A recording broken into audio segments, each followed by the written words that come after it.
প্রশ্ন করবো তোমাকে, তুমি যদি কিছু না মনে করো। তো আপনার সিঙ্গেল থাকার কারণ কি? আপনি কি প্রপোজ করতে ভয় পান মেয়েদেরকে? কালার করতে হবে। তো গাইস, আমরা চলে এসেছি পার্কে, আর আমি এমন একটা ছেলেকে প্রশ্ন করতে চলেছি। ঠিক আছে, ছেলেরা কি প্রপোজ করতে ভয় পায়? এই প্রশ্নটা আমি একটা সিঙ্গেল ছেলের কাছে করবো। ঠিক আছে, একটা সিঙ্গেল ছেলে কি একটা মেয়েকে প্রপোজ করতে ভয় পায়? এই প্রশ্নটা আমি তার কাছে করতে যাচ্ছি। চলো রিয়াকশন দেখা যায়। ঠিক আছে, এখানে পার্কে আমার মনে হয় একটা তো পেয়ে যাবে। চলো। 1 hour later. তো গাইস, এখানে তো সব অন্ধকার। ঠিক আছে, ওই পার্কের ওই জায়গাটার মধ্যেই পাবো না। ওরা দুজন বন্ধু আছে, ওদেরকে জিজ্ঞাসা করা যাবে না?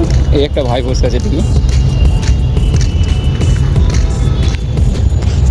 ভাই, আমি একটা প্রশ্ন করবো তোমাকে, তুমি যদি কিছু না মনে করো। বলুন। আপনি কি সিঙ্গেল? হ্যাঁ, অবশ্যই সিঙ্গেল। তো এবারের পুজোই তো একাই করা হবে, তাই তো? জন্মগত সিঙ্গেল। জন্মগত সিঙ্গেল। তো আপনার সিঙ্গেল থাকার কারণ কি? আপনি কি প্রপোজ করতে ভয় পান মেয়েদেরকে? হ্যাঁ, ভয় পাই, কারণ তারা তো আমাকে রিজেক্ট করে দেবে। देख लो भाई, हम लड़के हैं ना, हमारे साथ ऐसा ही होता है। তো দেখতেই পাচ্ছ ভাই, আমাদের সিঙ্গেল এখনো, আর সিঙ্গেলের কারণ রিজেক্ট করার ভয়। মেয়েরা যদি কনফিডেন্স সহকারে বলছি, রিজেক্ট করবে, রিজেক্ট করে দেবে। ও, তো বুঝতেই পারছো। এটাই কষ্ট মানে। তো এবারের পুজোই তুমি একাই করবে, তাই তো? এবারেও পুজোতে একা ঘুরতে হবে। বুঝতেই পারছো।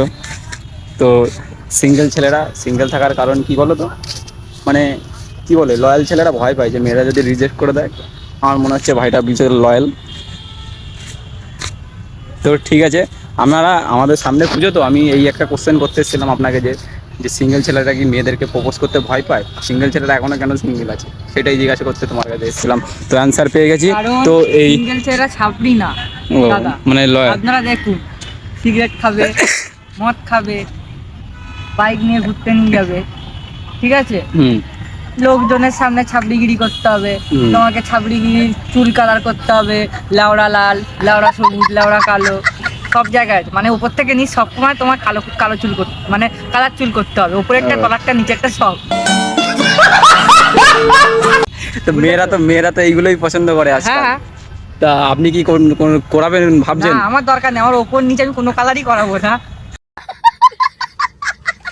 আমি এমনি ভালো আছি দাদা, তো আমার দরকার নেই কোনো ছাপড়ি। আজকাল তো ছাপড়ি ছেলেদের 3-4টে করে গার্লফ্রেন্ড থাকে। তাহলে আপনার কোনো ছাপড়ি হওয়ার ইচ্ছা নেই? কোনো গাল ছেড়ার দরকার নেই। মানে গার্লফ্রেন্ড না ছাড়াও চলবে, তাই তো? গার্লফ্রেন্ড না থাকলে কোনো নেই, কিন্তু মা ছাপড়ি হবো না, তাই তো? না, বন্ধু থাকে না, বন্ধুরাই সব ভাই বাদা। তো গার্লফ্রেন্ড হবে যদি সে মানে ভদ্র হয়, তাছাড়া আমি কাউকে নোট করবো না। ও, তা ঠিক আছে দাদা, ধন্যবাদ, টাটা। টাটা। Bye bye. কথা বলে ভালো লাগলো।